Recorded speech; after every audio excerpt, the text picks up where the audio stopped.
Good morning বন্ধুরা, সুপ্রভাত, শুভ সকাল। তো সকালে আমি একটা ভিডিও তো দিয়েই দিয়েছি।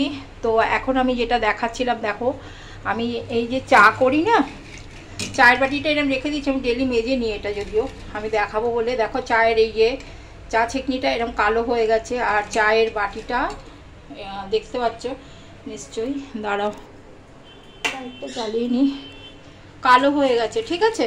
তো আমি এর মধ্যে একটা রেমেডি দেখাচ্ছি। দেখো এই চা দিয়ে দিলাম সানলাইট, আর আমি এটা একটু আন্দাজ মতন ভিনিগার দিয়ে দিলাম, ঠিক আছে। এইবারে দেখো এটা ফুটে গেলে পরে এটাকে আমি সারা বাটিটা উতল আসবে, তো আমি তখনই গ্যাসটা এখন জোরে দেওয়া আছে, ঠিক আছে। আমি এখন এটা গরম হয়নি, ফুটে আসলে এক্ষুনি হয়ে যাবে, বুদবুদ করছে দেখো। তো এটা উতলে আসলে এই বাটিটা এই অবধি আসবে, যেই আমি গ্যাসটা সিল করে দেবো। আবার এরকম করে 3-4 বার এরকম করে বাটিটা কিছুক্ষণ রেখে দেবো।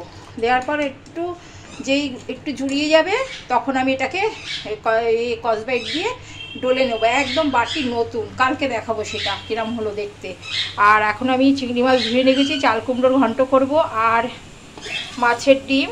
আমি এটা ভালোবাসি, এটা আমি দো পেঁয়াজি করবো।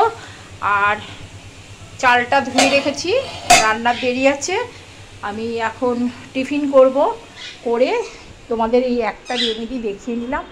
আর আমি সকালে তো তোমরা জানোই আমি যে অ্যাসিডটা খেয়ে নিই, খাওয়া হয়ে গেছে, যদিও নেই, খাওয়া হয়ে গেছে, ফিনিশ। আর সব থেকে বড় জিনিস, গোপালের প্রসাদটা খাবো। এটাই আমার টিফিন, ঠিক আছে। বাই বন্ধুরা।